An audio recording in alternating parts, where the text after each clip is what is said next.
Bismillahirrahmanirrahim. Assalamualaikum warahmatullahi wabarakatuh. Waalaikumsalam warahmatullahi wabarakatuh. Innal hamdalillah nahmaduhu ta'ala wa nasta'inuhu wa nastaghfiruh wa na'udzu billahi min shururi anfusina wa sayyiati a'malina. May yahdihillahu fala mudilla lahu wa may yudlil fala hadiya lahu. Wa asyhadu an la ilaha illallah wahdahu la syarika lahu wa asyhadu anna Muhammadan abduhu wa rasuluhu la nabiyya ba'da. Amma ba'd, qala Allah tabaraka wa ta'ala fi kitabihil karim, ya ayyuhalladzina amanu taqullaha haqqa tuqatih wa la tamutunna illa wa antum muslimun. Ya ayyuhan nasu taqu rabbakumul ladzi khalaqakum min nafsin wahidah wa khalaqa minha zawjaha wa batha minhuma rijalan katsiran wa nisaa wattaqullaha alladzi tasaaluna bihi wal arham innallaha kana 'alaikum raqiba. Ya ayyuhalladzina amanu taqullaha wa qulu qawlan sadida yuslih lakum a'malakum wa yaghfir lakum dhunubakum wa may yuti'illaha wa rasulahu faqad faza fawzan 'azima. Fa inna asdaqal hadithi kitabullah wa khairal hadyi hadyu Muhammadin sallallahu alaihi wasallam wa syarrul umuri muhdatsatuha fa inna kulla muhdatsatin bid'ah wa kulla bid'atin dhalalah wa kulla dhalalatin finnar. A'adani Allah wa iyyakum minan nar. Ayyuhan nas, ayyuhal muslimun wal muslimat, a'azzani Allah wa iyyakum. Alhamdulillah, kita bersyukur kepada Allah Subhanahu wa taala pada kesempatan malam hari ini. Allah Subhanahu wa taala anugerahkan kepada kita semua untuk kita bisa berkumpul, bertemu di salah satu rumah Allah Subhanahu wa taala dalam rangka untuk menuntut ilmu agama Allah Subhanahu wa taala. Salawat dan salam semoga Allah Subhanahu wa taala senantiasa curahkan kepada Nabi kita yang mulia, khairul bashar, sebaik-baik manusia, Nabi kita Muhammad sallallahu alaihi wasallam, serta para keluarganya, para sahabatnya, dan umatnya yang senantiasa mengikuti sunnah-sunnah beliau sallallahu alaihi wasallam. Kaum muslimin wal muslimat, a'azzani Allah wa iyyakum. Pembahasan kitab Al-Arba'in An-Nawawiyah masuk kita pada hadis yang ke-15. Bismillahirrahmanirrahim. Qala al-Imam an-Nawawi rahimahullah, al-hadithul khamis ashar, hadis yang ke-15. An Abi Hurairah radhiyallahu anhu anna Rasulullah sallallahu alaihi wasallam qala, man kana yu'minu billahi wal yawmil akhir falyaqul khairan aw liyasmut, wa man kana yu'minu billahi wal yawmil akhir falyukrim jarahu, wa man kana yu'minu billahi wal yawmil akhir falyukrim dhaifahu. Rawahul Bukhari wa Muslimun rahimahumullah subhanahu wa ta'ala. Al-Imam An-Nawawi rahimahullah menyebutkan satu hadis dari sahabat yang mulia Abu Hurairah radhiyallahu ta'ala anhu, bahwasanya Rasulullah sallallahu alaihi wasallam telah bersabda, barang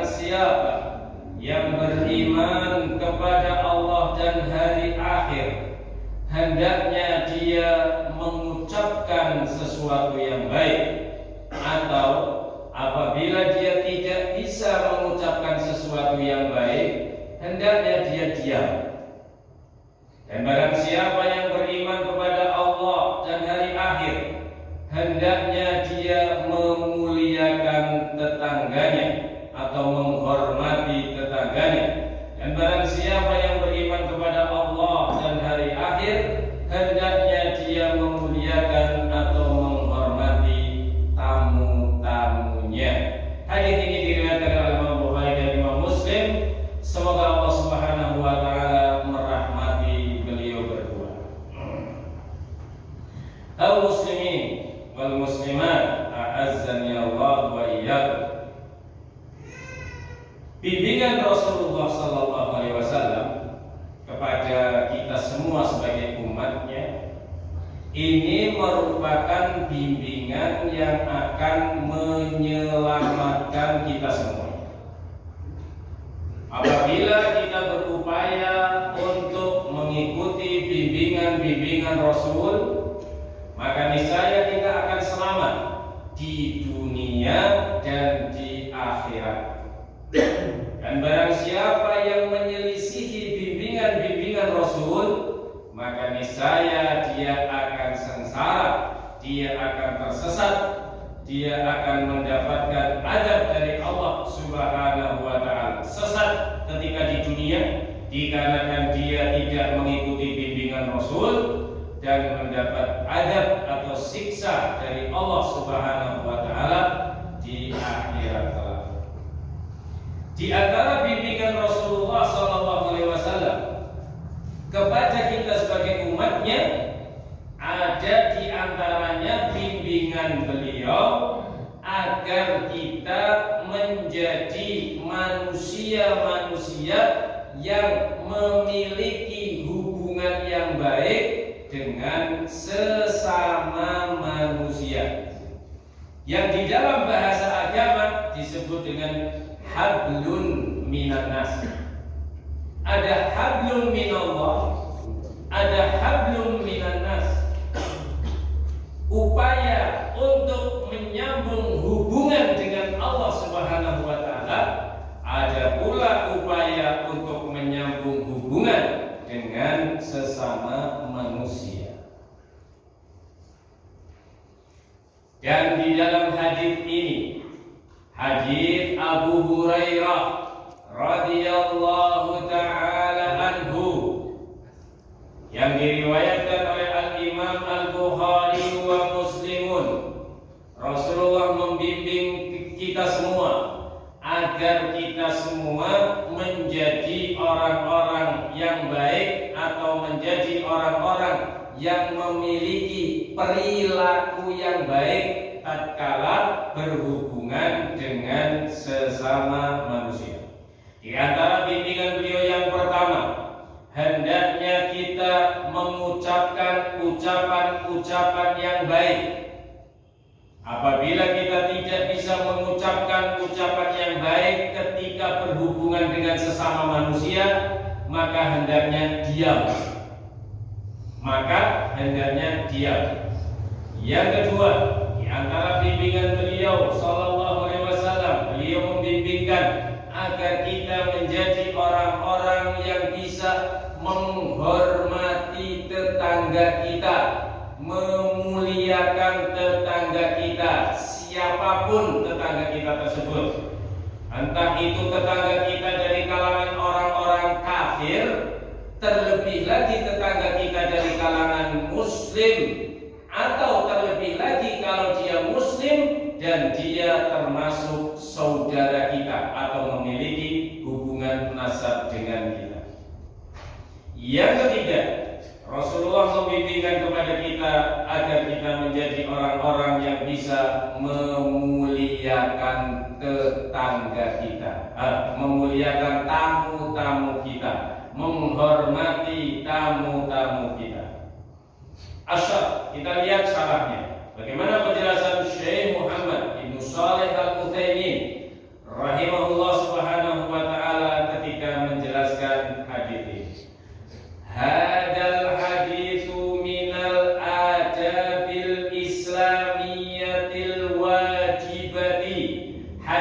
ini merupakan hadis yang menunjukkan tentang adab-adab di dalam Islam yang wajib ditunaikan atau dikerjakan oleh umat Islam, oleh kita semua. Al-awwal, yang pertama, ikramul jar, fa innal jar lahu haqqun.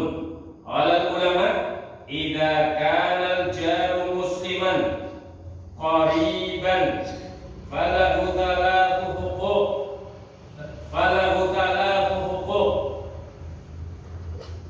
Yang pertama, beliau menyebutkan tentang masalah tetangga dulu, tidak menyebutkan tentang ucapan yang baik. Terkait dengan menghormati tetangga, yang namanya tetangga itu memiliki hak yang wajib ditunaikan oleh kita. Disebutkan di sini, apabila tetangga kita itu tetangga yang muslim, kemudian tetangga ini memiliki hubungan kekerabatan, maka tetangga ini memiliki 3 hak yang harus kita tunaikan. Ya, ada 3 hak.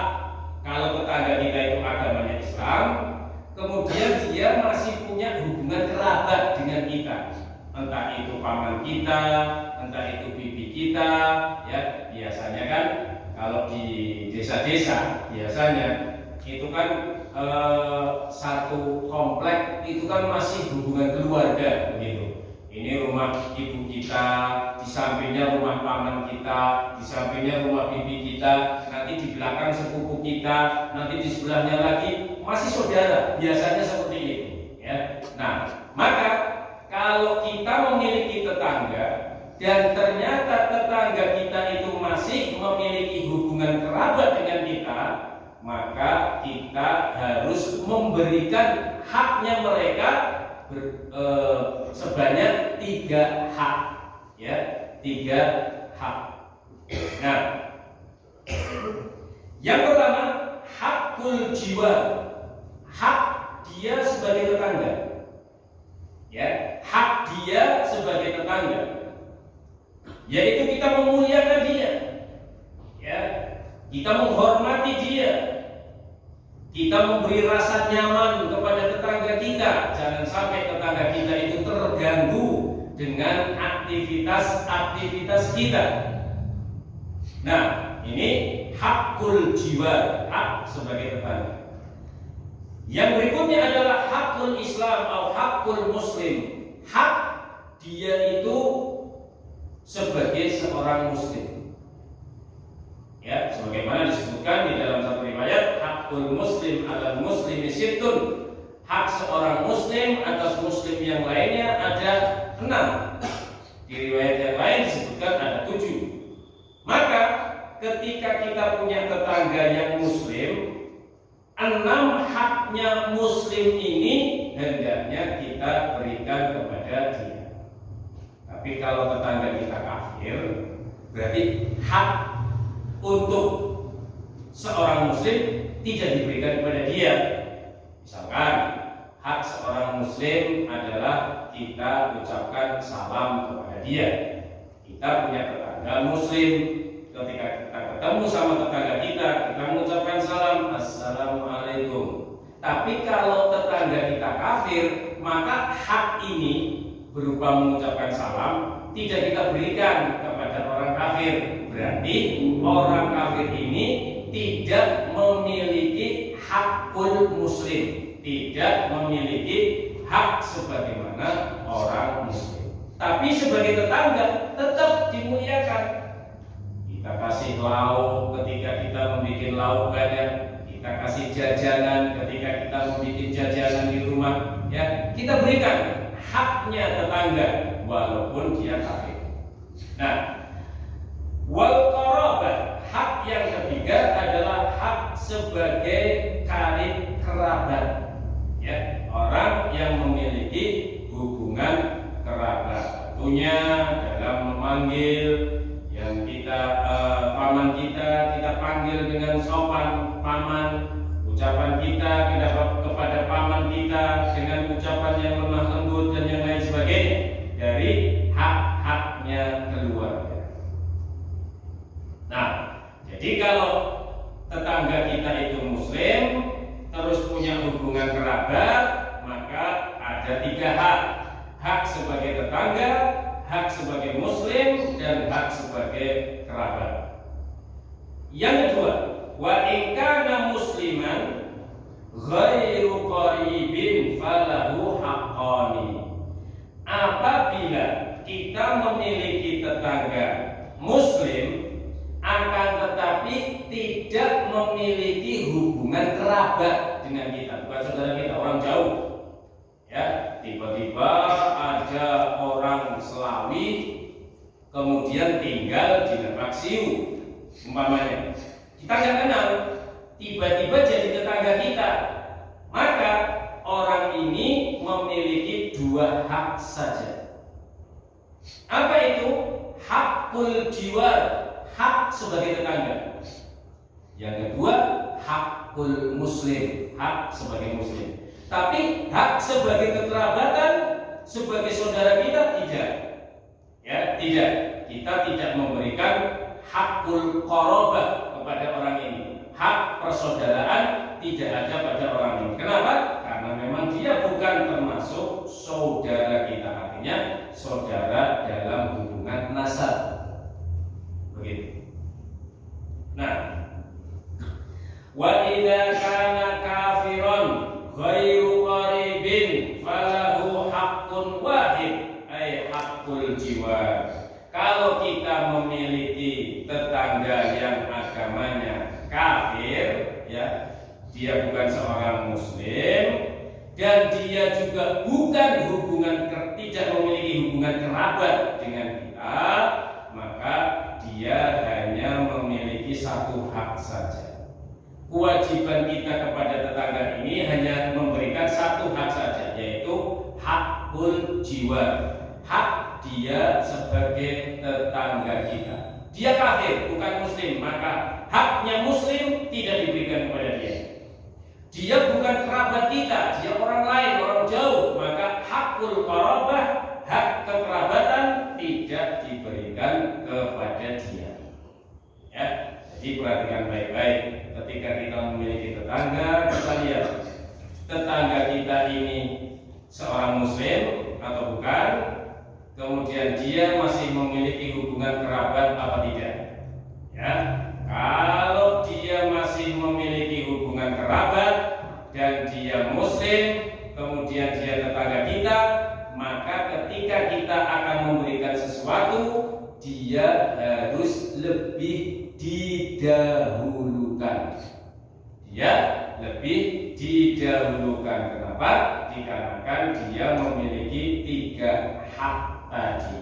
Ya, memiliki 3 hak tadi. Nah, wa amma dhaif, adapun yang namanya tamu, fa huwa alladhi nazala bika wa anta fi baladika wa huwa marun musafirun fa huwa gharibun muhtaj. Wa amal qaul bil lisan fa innahu min akhtari ma yakunu 'alal insan, falihada kana mimma yajibu 'alaihi ay ya'taniya bima yaqulu fa yaqulu khairan aw yaskut. Adapun terkait dengan yang namanya tamu, siapa itu tamu? Menurut agama, tamu itu adalah alladzi nazala bika, seseorang yang singgah kepada dirimu, wa anta fi baladika, dalam keadaan engkau ada di tempatmu, di negerimu, wa huwa marun musafir, sedangkan tetangga ini adalah orang yang melakukan perjalanan yang jauh sebagai musafir. Ini namanya tamu. Ya, ini namanya tamu. Jadi tamu itu adalah orang yang singgah ke rumah kita dalam keadaan dia itu musafir, tempatnya jauh dari rumah kita.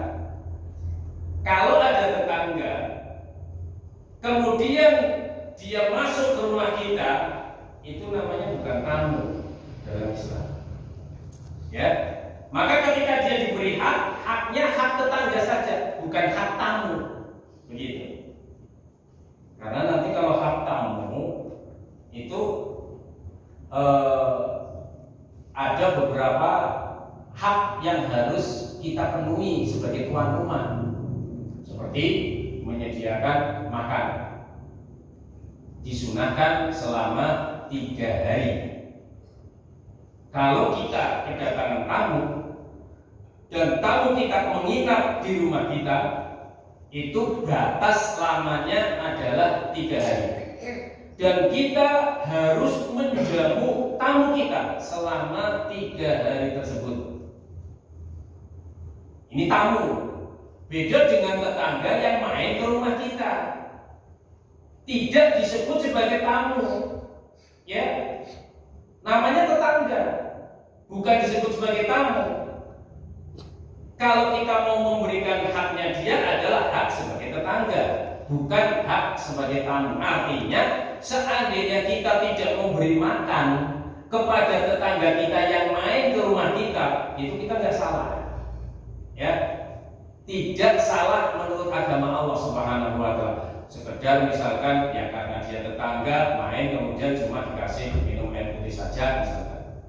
Ya, ketika sudah waktunya makan siang, yuk kita nggak mengeluarkan makan siang untuk dia misalkan karena dia tetangga misalkan, itu nggak apa-apa. Tapi kalau ada orang dari jauh, dari Tegal, dari Semarang yang dia musafir, pas main ke rumah kita, kemudian pas waktunya makan, misalkan makan siang, maka hendaknya sebagai tuan rumah mau tidak mau dia berusaha untuk mencarikan makan siang untuk tamunya. Ini namanya tamu. Sehingga jangan sampai kemudian yang namanya tamu itu dikasih makan ya. Kemudian kita punya tetangga sengaja main pada waktu makan siang, main pada waktu makan malam misalkan. Tuh, ini kamu bukan tamu ya. Walaupun kamu berkunjung ke rumah saya, karena kamu itu tetangga saya, nggak dimaksud tamu. Sehingga saya tidak ada kewajiban memberikan haknya tamu, yaitu memberikan jamuan-jamuan yang memang harus diberikan kepada tamu gitu. Jadi jangan kemudian menganggap yang penting main ke rumah ya tamu, tidak. Salah, tidak demikian. Yang namanya tamu adalah orang yang singgah ke rumah kita dalam keadaan dia sebagai musafir atau orang yang jauh, ya jauh dari tempat kita.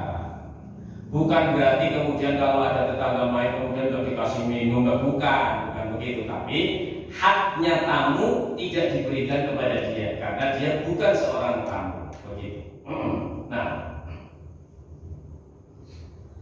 fahuwa gharibun muhtaj. Yang namanya tamu itu adalah dia orang yang tidak sekampung dengan kita. Ya, gharib, orang yang asing. Ya. Nah, sehingga orang akan paham lah. Masyarakat kita akan paham. Misalkan tiba-tiba di rumah kita datang orang dari jauh misalkan. Itu mesti tetangga akan menanyakan, tadi itu tamunya siapa? Begitu. Kenapa? Karena orang ini memang tidak terbiasa di tempat kita, bukan orang-orang sekeliling kita memang, ya orang yang dari jauh, orang yang jauh dari tempat kita, sehingga tatkala dia singgah ke tempat kita disebut sebagai tamu. Maka ketika kita kedatangan tamu seperti ini, hendaknya kita memuliakan tamu tersebut. Nah, wa amal qawlu bil lisan, adapun yang namanya mengucapkan sesuatu dengan lisan, fa innahu min akhtari ma yakun 'alal insan. Ini merupakan sesuatu yang sangat membahayakan. Ya, lisan itu adalah sesuatu yang memiliki sesuatu yang membahayakan. Nah, ucapan yang diucapkan oleh lisan terkadang akan menjadi sebab bahayanya orang tersebut atas manusia atau orang lain yang dia memberikan ucapan-ucapan kepadanya. Maka hendaknya seseorang tatkala mau mengucapkan sesuatu, dia harus memperhatikan apa yang akan dia ucapkan kepada orang lain. Ya, jangan sampai ketika kita mengucapkan sesuatu kepada orang lain, ternyata ucapan ini menjadi sebab pertengkaran antara kita dengan orang lain tadi. Ini lisan, ya, hati-hati. Kalau kita memang tidak bisa mengucapkan yang baik, ya sudah diam saja. Kalau ditanya, ya dijawab seperlunya saja. Kalau khawatir lisan kita nanti mengucapkan sesuatu yang menyinggung perasaan saudara kita tadi, atau melukai perasaan saudara kita tadi, atau membuat suasana jadi keruh. Membuat suasana jadi keruh, termasuk dalam yang namanya grup WhatsApp, grup WA. Ini betul-betul harus hati-hati. Kalau kita memiliki grup dengan teman-teman kita, atau mungkin ada grup RT, ada grup RW misalkan, itu ketika kita mau chat, mau ngirim sesuatu, ucapan-ucapan di grup tersebut harus diperhatikan baik-baik. Kira-kira kalau saya ngirim ini nanti terjadi masalah apa tidak dengan yang lain.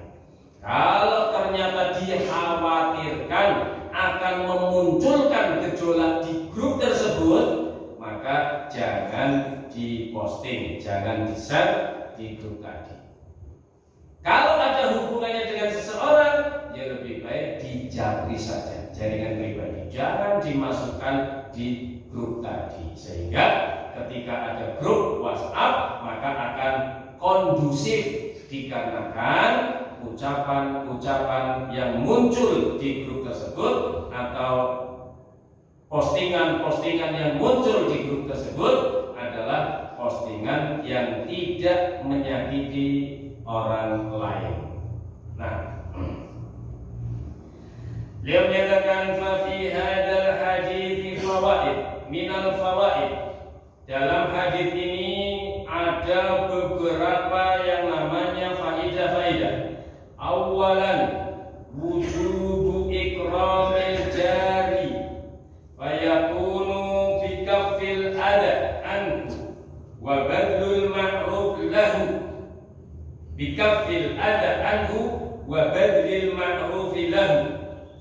Faman la yakfil adha an jarihi falaysa bimu'minin. Liqauli Nabi sallallahu alaihi wasallam, wallahi la yu'min, wallahi la yu'min, wallahi la yu'min. Qalu man ya Rasulullah? Qala man la ya'man jarahu bawa'iqahu. Man la ya'man jaruhu bawa'iqahu. Nah, faidah hadis ini yang pertama adalah wajibnya memuliakan tetangga. Bagaimana cara memuliakan tetangga? Yang pertama, kaful adab, menahan diri, jangan mengganggu tetangga. Perhatikan baik-baik, jangan mengganggu tetangga. Termasuk jangan mengganggu tetangga dengan suara-suara yang muncul dari dalam rumah kita. Walaupun yang muncul dari dalam rumah kita itu adalah qiraatul Quran, ketika tidak pada waktunya, ya, ketika tidak pada waktunya. Adapun di waktu-waktu yang diperbolehkan, di zamannya Rasulullah SAW ada satu perkampungan di situ Bani Asy'ariyah pada waktu itu mereka biasa membaca Al-Quran di waktu maghrib dan kemudian didengar dari luar oleh para sahabat yang lainnya. Ya, maka ini tidak ditegur oleh Rasulullah SAW. Tapi kalau misalkan bacaan-bacaan Al-Quran itu dikumandangkan pada waktu tetangga-tetangga kita masih atau sedang istirahat, maka ini tidak diperbolehkan. Ya, jangan kemudian beranggapan kan bacaan Quran yang dengarkan dapat pahala. Betul, orang yang mendengarkan bacaan Al-Quran itu mendapat pahala. Tetapi kalau kamu kumandangkan di waktu-waktu tetangga kita ini sedang istirahat, maka ini akan mengganggu terhadap tetangga kita. Jelas tetangga kita tidak akan senang. Justru komentarnya adalah orang baca Quran waktu-waktu seperti ini aja keras-keras riak, kepengen dialog apa, kepengen dipuji apa, dan lain sebagainya. Tentu tetangga akan marah. Kenapa? Merasa terganggu. Waktu-waktunya orang istirahat, ya, jam 1 sampai jam 3 sore orang lagi pada istirahat, ya, atau mungkin sudah mulai malam, ya, jam 11, jam 12 tiba-tiba kita membunyikan HP, ngaji, mendengarkan Muammar ZA misalkan, kemudian keras suaranya sampai tetangga kita sudah mau tidur terbangun lagi gara-gara ada suara itu. Walaupun itu bacaan Al-Quran, maka tidak boleh. Ini namanya memberikan adab kepada tetangga kita, memberikan gangguan kepada tetangga kita. Apalagi suara yang selain bacaan Al-Quran. Orang membaca Al-Quran saja apabila di waktu-waktu yang tidak tepat itu bisa mengganggu tetangga dan itu tidak diperbolehkan dan itu terkena dosa dikarenakan dia menyakiti tetangganya, mengganggu tetangganya, apalagi dengan suara-suara yang lain, musik-musik yang sangat keras dan yang lain sebagainya. Allah. Namun waliyadzubillah, di masyarakat kita ada satu kebiasaan yang sekarang dianggap bahwa itu sesuatu yang biasa-biasa saja. Seperti adanya orang-orang hajatan, di mana ketika itu subhanallah yang namanya bunyi-bunyi suara dari orang-orang yang hajatan itu masya Allah luar biasa. Ya, nah apalagi kalau sekarang itu orang hajatan mestinya pakai sarung-sarung yang besar, sehingga ya lumayan di telinga-telinga kita itu ya, lumayan. Namun itu sudah dianggap lumrah, ya. Nah itu sudah dianggap lumrah di masyarakat kita. Mudah-mudahan untuk kita tidak ikut-ikutan dengan yang seperti itu. Artinya kita berusaha menjaga, ya, menjaga diri untuk tidak memberikan gangguan-gangguan kepada tetangga kita walaupun berupa suara. Ataupun kita tidak boleh mengganggu tetangga kita dengan yang namanya tangan-tangan kita, ya, suka main pukul kepada tetangga kita dan yang lain sebagainya, ya, menyakiti mereka dengan tangan-tangan kita, maka ini tidak diperbolehkan. Yang kedua, badlul ma'ruf.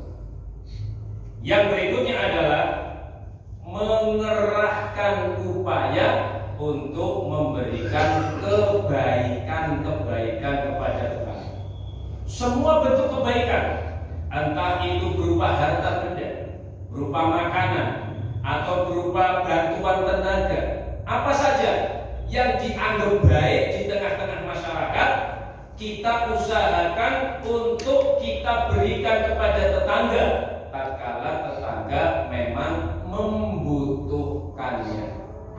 Tetangga kita butuh tenaga kita, ya, sedang misalkan ada tetangga sedang memperbaiki rumahnya, misalkan kita memiliki waktu, kita memiliki tenaga, artinya kita sehat, kita bantu. Walaupun tetangga kita tidak memintanya, tidak harus kemudian diminta, Mas saya sudah ini tolong dibantu. Tidak harus seperti itu. Ya, kita usahakan untuk bisa memberi kebaikan-kebaikan yang kita mampu kepada tetangga kita. Barang siapa, ini perhatikan hadis, ucapan beliau akan berdasarkan dengan hadisnya Rasul. Barang siapa yang tidak bisa menahan diri untuk mengganggu tetangganya, maka dia bukan termasuk orang yang beriman. Bukan termasuk orang yang beriman itu bukan berarti dia kafir, tapi dia memiliki iman yang berkurang, memiliki iman yang rendah, memiliki iman yang tipis.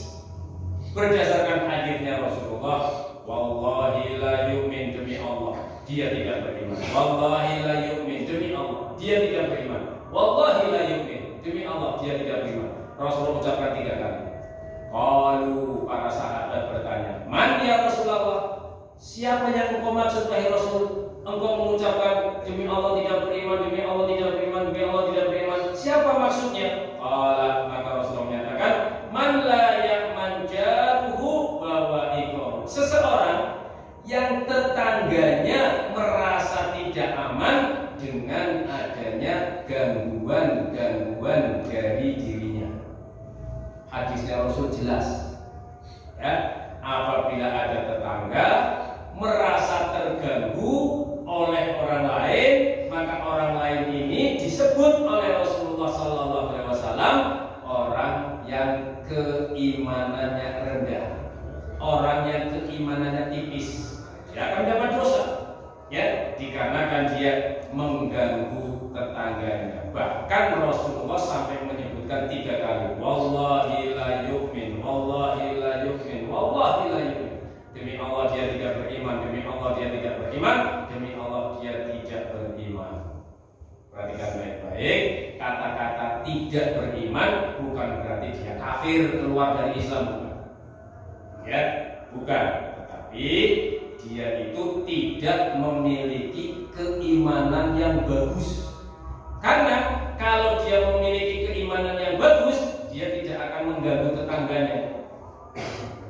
Artinya begini, terkadang mohon maaf, ada seorang ustaz, saya misalnya dianggap sebagai seorang ustaz di kampungnya, seorang kiai.